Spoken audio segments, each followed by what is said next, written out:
Live free or die. This is no casual slogan in New Hampshire. An independent spirit has ruled the day here ever since this original colony was founded. From the moment explorers first arrived to seek a fortune from the sea, people here have been as stubborn and steadfast as the granite they blast out of the ground. It's a small but rugged state, the birthplace of the Republican Party, but where independent voters in tiny towns command the attention of a nation. Aerial New Hampshire is a journey down America's smallest coastline, across one of its greatest forests, to the top of a rocky peak with winds so powerful they can blow climbers right off their feet. Live free or die. This is New Hampshire.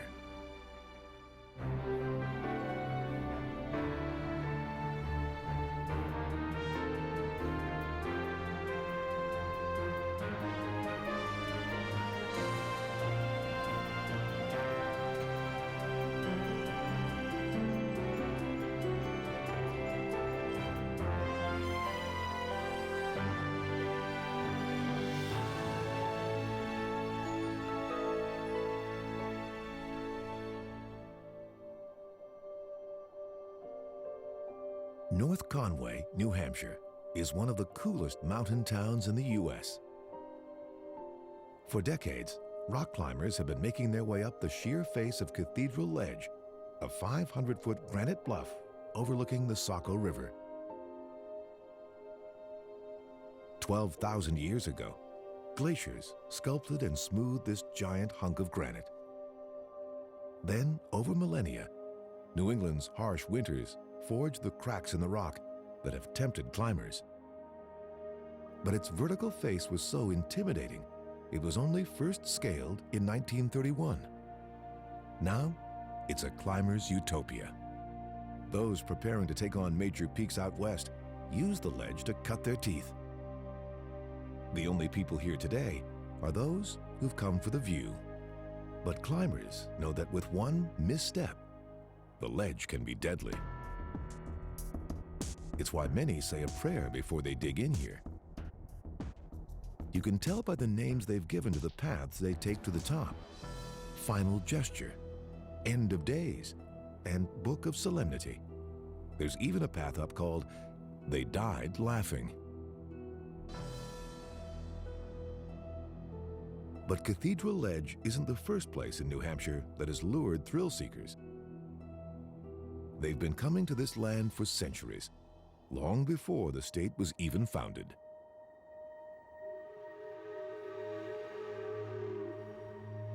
Almost 400 years ago, a restless adventurer named Captain John Smith mapped these waters and found that they were rich in cod, sturgeon, and herring. Smith named the area New England after his home country. But he called these piles of rock offshore after himself: Smith's Isles. For Smith, fishing here was a favorite pastime. He later wrote, "What sport doth yield a more pleasing content than angling with a hook and crossing the sweet air from isle to isle, over the silent streams of a calm sea?" Smith returned to England with 40,000 dried fish, evidence of the New World's cod-rich waters. His praise of the region's beauty and natural resources helped encourage settlement of New England. Smith's Isles, which have since been renamed the Isles of Shoals, were home to a thriving fishing industry through the Revolutionary War. One of them, Star Island, is marked by a monument to an 18th century minister who preached to the isle's wayward fishermen. Smith never returned to New England, but in 1623, a group of English colonists arrived. The settlers established a community here at Odeon Point, near the mouth of the Piscataqua River. They hunted and fished along this windy coast. Their first settlement soon spread upriver, where a deep, safe harbor beckoned trading and fishing ships. They called this new area Strawberry Bank, after the wild berries that grew along the shore. In charge of the colony was John Mason, a captain who hailed from the town of Portsmouth in the English county of Hampshire. In 1653, Strawberry Bank was renamed Portsmouth in Mason's honor.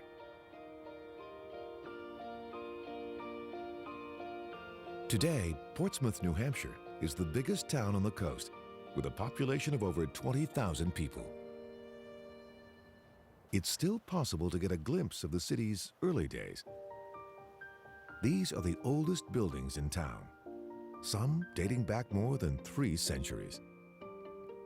In the 1950s, an entire historic neighborhood was slated for demolition in a fit of urban renewal.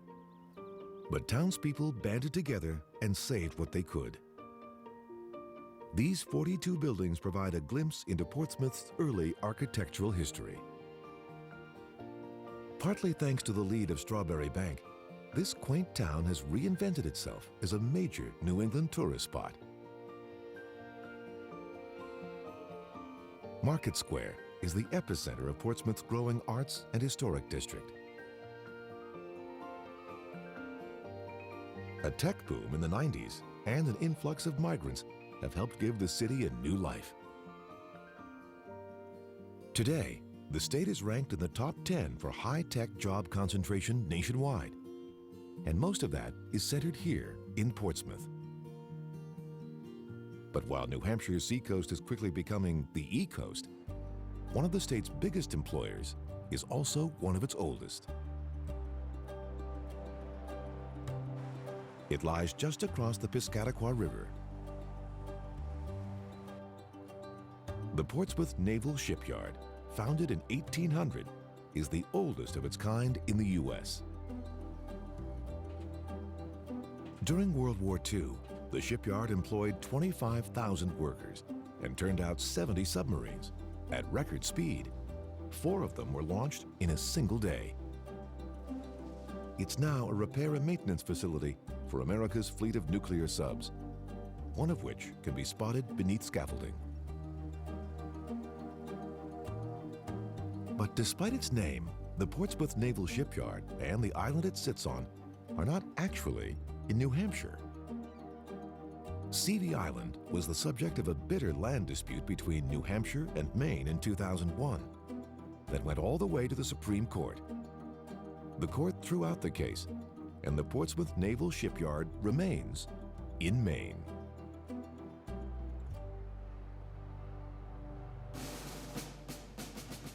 Long before the days of nuclear subs, Portsmouth was protected by 7 forts. There's been one continuously at this site since 1632, when 4 great guns were installed and pointed out toward the sea. Fort William and Mary didn't see real action until the American Revolution. On December 13, 1774, Boston's most famous messenger, Paul Revere, rode into Portsmouth and is said to have shouted his signature cry, "The Redcoats are coming." Revere warned the rebels that British ships were on their way to seize gunpowder at the fort.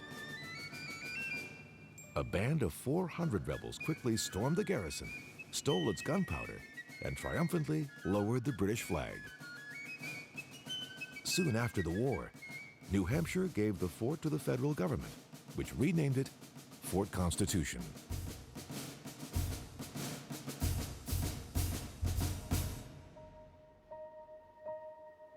Just down the coast is one of the state's tiniest towns. Newcastle is less than 1 square mile, but it's played a surprisingly big role on the world stage. In 1904, Japan stood up to Russia's pursuit of a warm water port in the Pacific. Most of the world expected Russia to win. But Japan's fledgling military beat back the Russians in battle after battle. American President Teddy Roosevelt stepped in and invited diplomats from both countries to Wentworth by the Sea, one of New England's grandest hotels. Roosevelt earned a Nobel Peace Prize for the treaty he helped negotiate here. In wartime, the island played another important role. During World War II, Newcastle's Fort Stark was a training ground for troops and also anchored an anti-submarine net that stretched 2 miles across the mouth of the Piscataqua River to protect the city of Portsmouth. New Hampshire has the smallest seacoast in the U.S. It's just a tiny sliver, 18 miles long. Its southeast corner is the most densely populated area of the state, home to more than 60% of its residents. Today, more people are moving to New Hampshire than to its neighbor, Maine. 25% of the state's 1.3 million residents were actually born in nearby Massachusetts. One reason more and more people are moving here is because the state has no sales or personal income tax. Seeking a better life in New Hampshire is hardly a new concept. European colonists looking for a place to safely practice their new Protestant faith headed for Massachusetts. Those just looking to be free came to New Hampshire. In many ways, colonial New Hampshire was far more tolerant than its cousin to the south. Take the 17th century witch hunt frenzy. While dozens were hanged in Connecticut and Massachusetts, only a few women in New Hampshire were ever even jailed for witchcraft. One of those met her fate on these now peaceful shores.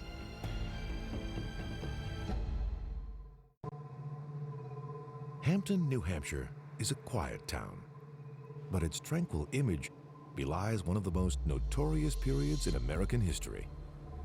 It was here in the 1600s that a woman named Goodwife Eunice Cole became the now famous Witch of Hampton. By all accounts, Goody Cole was eccentric and ill-tempered, which may be why she became the town's scapegoat. Locals blamed her for everything, from sickening cattle to poisoning bread. In 1656, Goody Cole was imprisoned on charges of witchcraft. And though there's no evidence she was ever convicted, she spent more than 10 years in and out of jail. After her release, she lived in a small shack on the outskirts of town, destitute and despised. Legend says after she died, villagers drove a stake through Goody Cole's heart and buried her in a ditch somewhere in Hampton. In 1938, townspeople gathered to clear Goody Cole's name. When the unanimous vote declaring Cole's innocence was announced, the great bell of the First Congregational Church, home to the oldest congregation in New Hampshire, rang out in celebration. Despite its small size, New Hampshire has long been a deeply political state, with a long history of shaking up the national debate. In the 19th century, here in Exeter, agitators were upset with the Democratic Party's pro-slavery stance. So in 1853, Amos Tuck, a local attorney, called a meeting at a hotel named Major Blake's. The group decided to form a new anti-slavery party, calling themselves Republicans.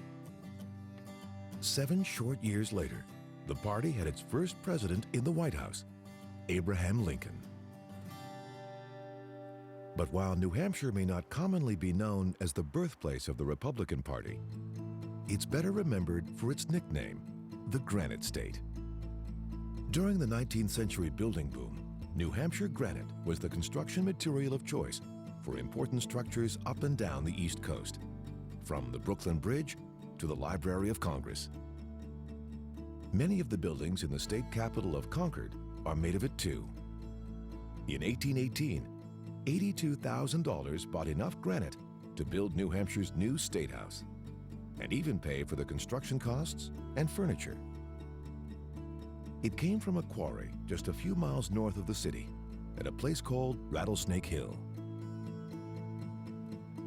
There are easier construction materials to work with. It can take dynamite to carve apart these giant chunks of rock. What makes Concord granite so special is its fine-grained white coloring. Geologists believe it got that way roughly 350 million years ago, when two continental plates collided. The event generated enough friction and heat to melt a bed of sediment and turn it into solid granite. Today, Concord granite is quarried for tabletops and curbstone, among many other uses. But Concord is not just famous for its granite. It was also home to one of the state's greatest heroes, a Concord high school teacher who turned her eyes to New Hampshire's future and to Earth's future. In the 1980s, NASA wanted to inspire a new generation of space explorers. So, they chose social studies teacher Krista McAuliffe to be their first civilian astronaut. She taught here at Concord High School. McAuliffe was planning to give lessons from space, but on January 28, 1986, millions of school children watched as the Space Shuttle Challenger she was in exploded, just 73 seconds after launch.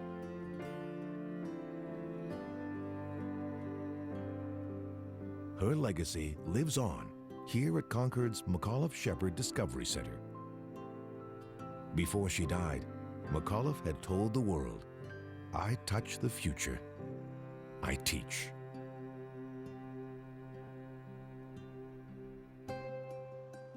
Stretching south from Concord is the majestic Merrimack River. Merrimack is the Abenaki Indian word for a place with strong current. And it was through these rapids and eddies that one of New England's most revered thinkers paddled. Henry David Thoreau was just 22 at the time. He kept a journal along the way, noting where he and his older brothers stopped to camp, and marveled at the history layered into these ancient Indian fishing grounds. Thoreau wrote, "The murmur of unchronicled nations has died away along these shores." Later, at his hut on Walden Pond, he turned his journal into a book. A Week on the Concord and Merrimack Rivers was one of only 2 books Thoreau published during his lifetime. It was a tribute to his friendship with his brother, who died just 3 years after their journey. But Thoreau wasn't the only one who had his eye on the Merrimack.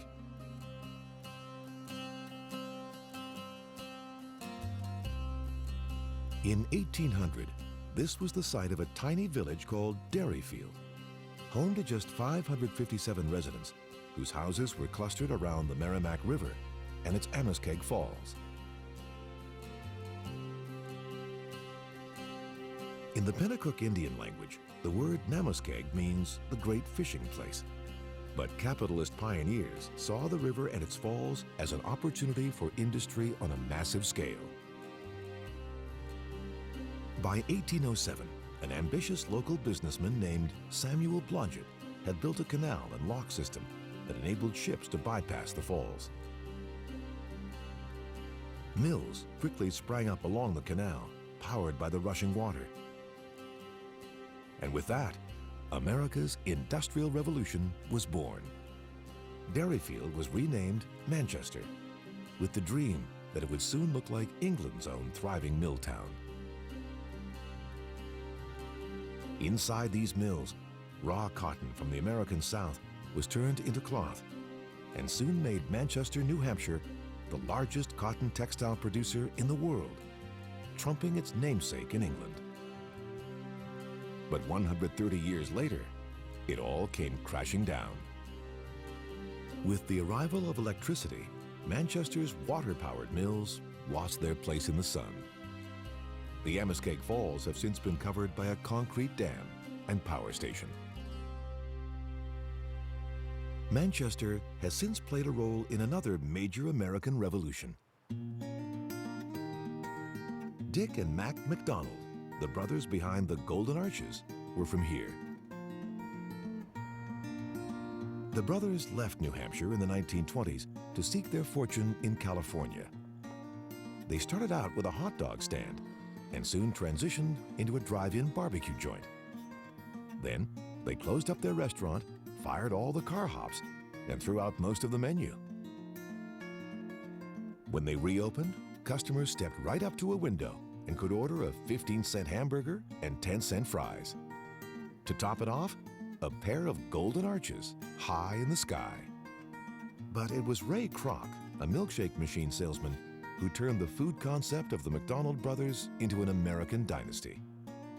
After the brothers sold their business to Kroc, Dick McDonald moved back to Manchester, and he was quite surprised to later hear Kroc call himself the founder of McDonald's. South of the city lies a road frequently traveled. At this typical New Hampshire house, a young man took up chicken farming and spent his evenings writing at the kitchen table. Robert Frost, one of America's best poets, once called farming a practical way to earn a living, although he said, "I'd never yet shown a talent for practicality." The 4-time Pulitzer Prize winner lived at this farm in Derry for 9 years. The core of his writing came from the simple rhythms and rituals he observed here.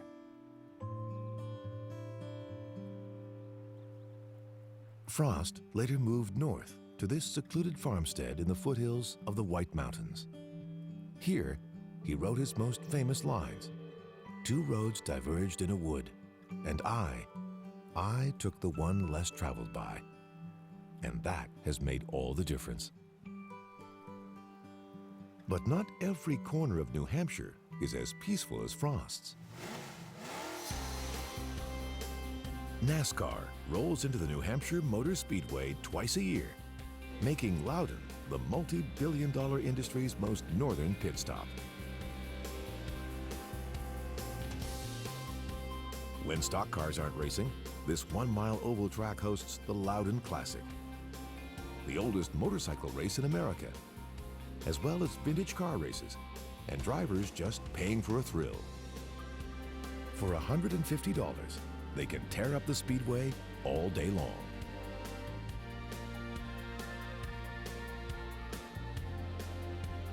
The track, with its unusually tight turns, has also been mired in controversy.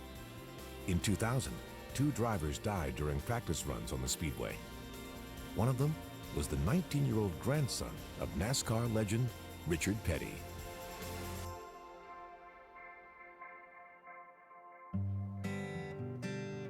Just 5 miles away stand traces of a way of life all but gone. In 1792, a band of people seeking religious freedom settled here in Canterbury, hoping to create a peaceful, sinless society. They filled their evenings with a form of worship that shocked their Protestant contemporaries, an ecstatic ritual dancing that gave the Shakers their name. To be a perfect Shaker, you had to be celibate. So instead of maintaining families, the Shakers poured all of their energy into the construction and maintenance of their gardens and community dwellings. The Shakers believed God could be found in the quality of their craftsmanship, which is now legendary. Shaker is synonymous with quality design. One of the largest Shaker buildings ever constructed still lies in nearby Enfield. It's called the Great Stone Dwelling.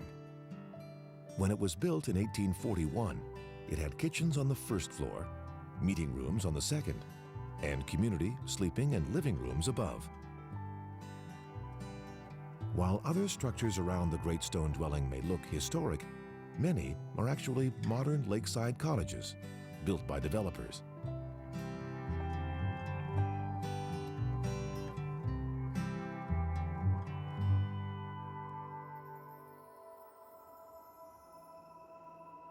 For New England's early farmers, the devil was right around almost every corner.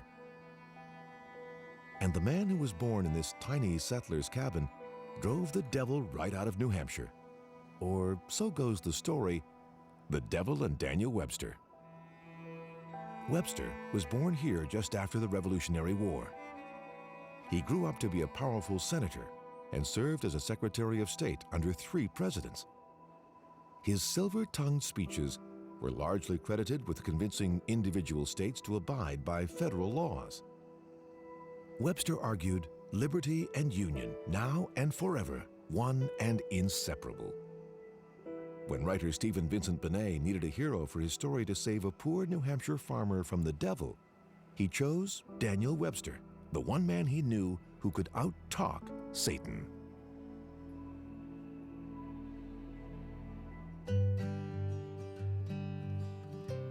Despite its tiny coastline, New Hampshire is still a very watery state, with 5 of New England's rivers originating here. New Hampshire has earned the title the Mother of Rivers. Its own river systems stretch more than 41,000 miles. To span these waterways, road builders in the 1800s used covered bridges to prevent water from reaching the wooden trusses below. The Cornish-Windsor Bridge, which connects New Hampshire to Vermont, is the longest historic covered bridge in the United States, measuring 450 feet. But these days, most historic bridges are narrow and impractical for highly traveled routes. Many are being decommissioned, including this little stone arch bridge in a place called Hillsborough Lower Village. And times are changing under the bridges too. An invader has been spotted in the waterways of New Hampshire. Experts think it may have hitchhiked from out west on the boots and rods of fishermen. It's an invasive species of algae called rock snot that grows on the bottom of riverbeds. It's hard to see from the air, but can stretch for miles underwater and disrupt delicate river ecosystems. Once it takes over, experts don't know how to kill rock snot. They're worried it could invade other rivers and streams in the state. And rock snot isn't the only threat to New Hampshire's wilderness. Imagine New Hampshire without its brilliant fall foliage.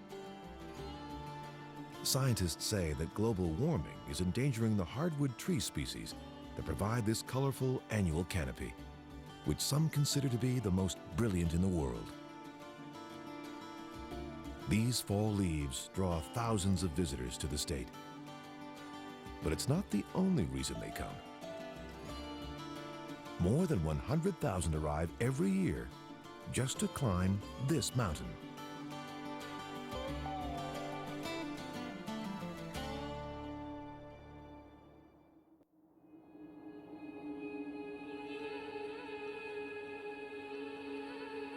This is said to be the second most climbed mountain in the world, after Japan's Mount Fuji. New Hampshire's Mount Monadnock is named for an Algonquin Indian word that means mountain that stands alone. Thousands of years ago, glaciers scraped and leveled the land here, but left one solitary peak behind.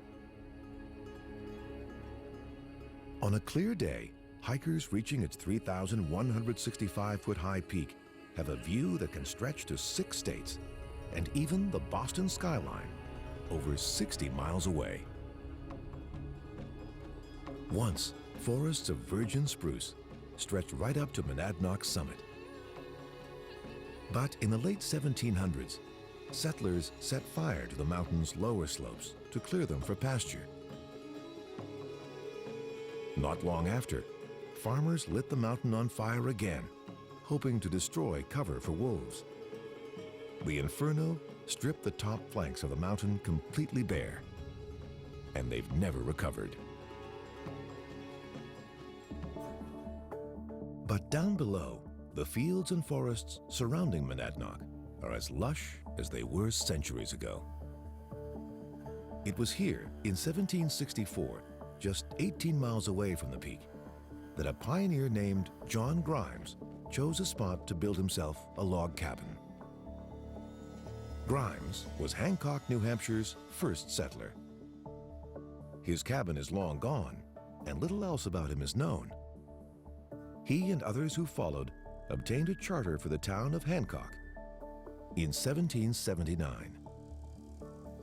On Main Street lies the Hancock Inn, the oldest New Hampshire inn still in operation, dating from 1789, just 10 years after the town was incorporated. Picturesque towns and villages like Hancock have inspired artists for centuries. Less than 10 miles south of Hancock is the oldest artist colony in the United States. Ever since it was founded in 1907, the McDowell Colony has offered artists a place to live and work for a few weeks at a time without distraction. More than 6,000 artists have passed through here, racking up 67 Pulitzer Prizes. Willa Cather, James Baldwin, Alice Walker, Meredith Monk, and Thornton Wilder are just a few. Inspired by the surrounding town of Peterborough, Wilder wrote a work known to nearly every high school drama club.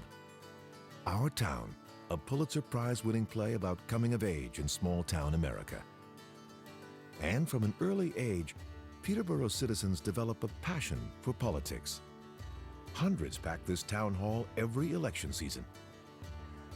It's the local polling station, and lately, it's become a mandatory stop on the presidential campaign trail, where politicians deliver stump speeches and take spirited questions from New Hampshire's independent-minded voters.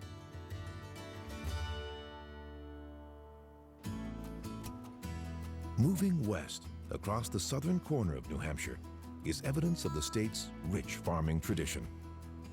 Starting in the 1700s, settlers cleared small hill farms here in the thick, silty soil along the banks of the Connecticut River. Some of these family farms sent food downstream to Boston during the Revolutionary War. Today, the region is still the heart of the state's dairy industry, which produces nearly 40 million gallons of milk a year. Stonewall Farm, which has been operating for nearly 250 years, honors the region's agricultural roots by producing organic milk and grass-fed beef. As we head north along the Connecticut River, a fort appears on the bank. It's called the Fort at Number 4 in Charlestown.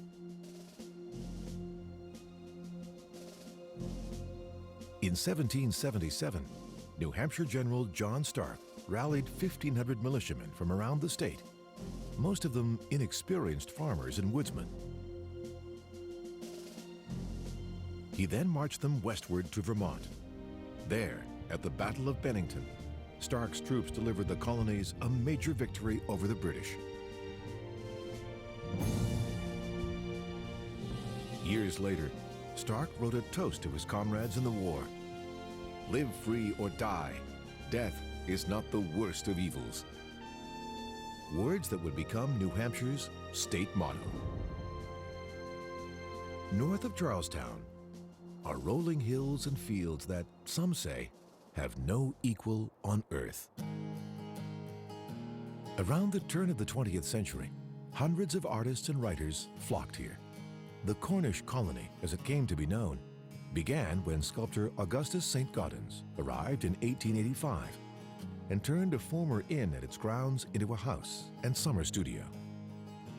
St. Gaudens is known for having designed the double eagle, considered the most beautiful American coin ever made. Other artists followed, including illustrator Maxfield Parrish.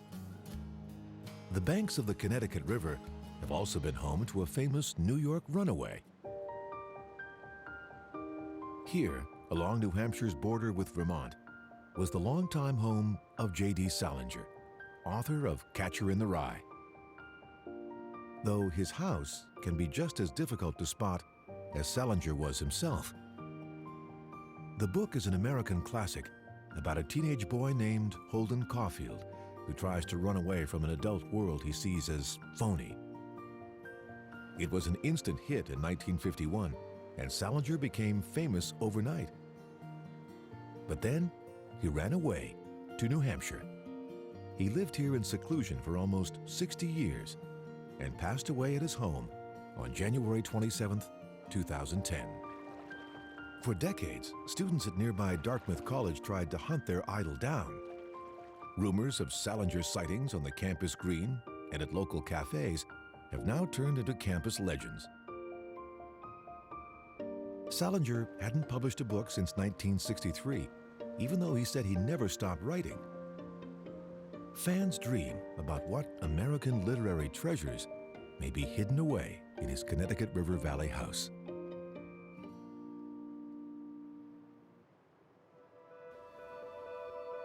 The Lakes region of New Hampshire is a sparkling legacy of the glaciers. And the jewel in the crown is Lake Winnipesaukee, the largest lake in the state. 23 miles long, covering 72 square miles, it first seems more like a series of islands than a lake. That's due to its etched shoreline of inlets, harbors, and its nearly 300 islands. These deep blue waters have been a centuries-old gathering place for Native Americans. They named it Winnipesaukee, meaning Smile of the Great Spirit. And the Spirit still calls. Today, the lakeshore is dappled with inns and private summer homes, havens for vacationers from Boston and New York City.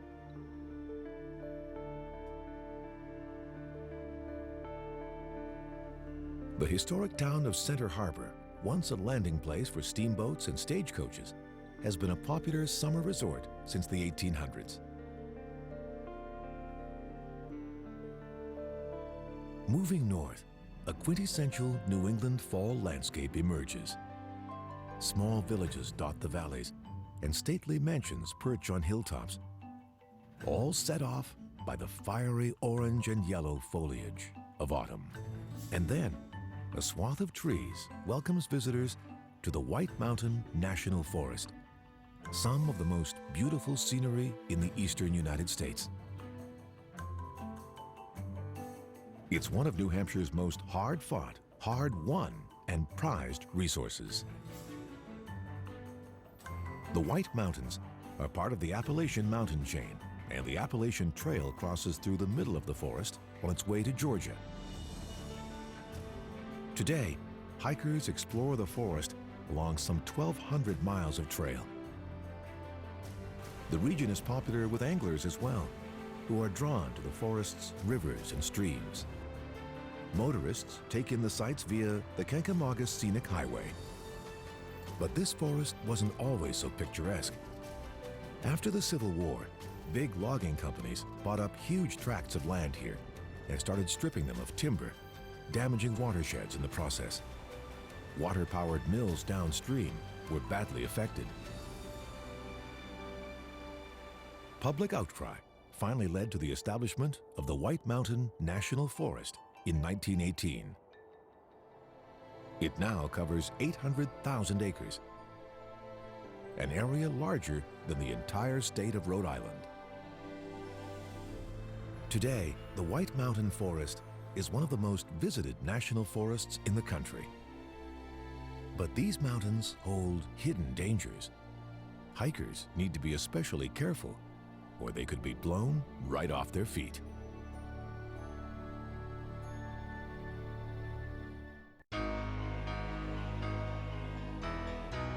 Those on a quest to climb New Hampshire's mountains are called peak baggers. But all too often, they fail. One hiker who almost lost his life here said, "The biggest mistake people make in the Whites is not turning back." Early fall is a dangerous time. Most people think the weather is still mild enough for the climb up Mount Lafayette. But above the tree line, the temperature quickly drops. And storms can ignite in minutes. Winds whip so fast through these spiky outcroppings that they can blow rain and sleet horizontal. Even in fall, temperatures at the top are cold enough for hypothermia to set in. Each year, between 150 and 200 hikers are lost or injured in New Hampshire's mountains. Search and rescue efforts cost the state more than $250,000 and thousands of volunteer hours every year. It can take a crew of 18 to carry just one injured hiker down a mountain. The state recently passed a law that said climbers found to have been unprepared must reimburse the state for their rescue costs. The message? Climb at your own peril.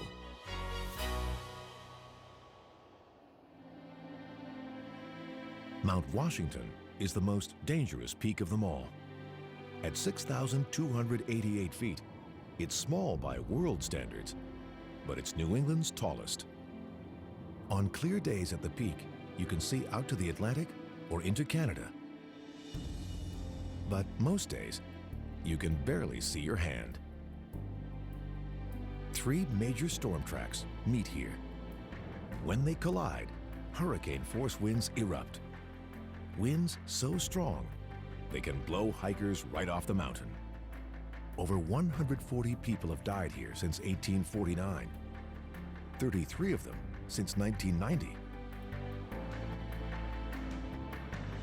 According to scientists, Mount Washington holds the record for the strongest wind speed ever recorded by observers on the planet's surface. In 1934, winds roared at an unprecedented 231 miles per hour. Lower down, glaciers and the fast-moving rivers created by their melt once scored out impressive notches. The rivers that remain today are just trickles of their former selves, but still stunning as they spill over smooth granite ledges or plunge nearly 200 feet.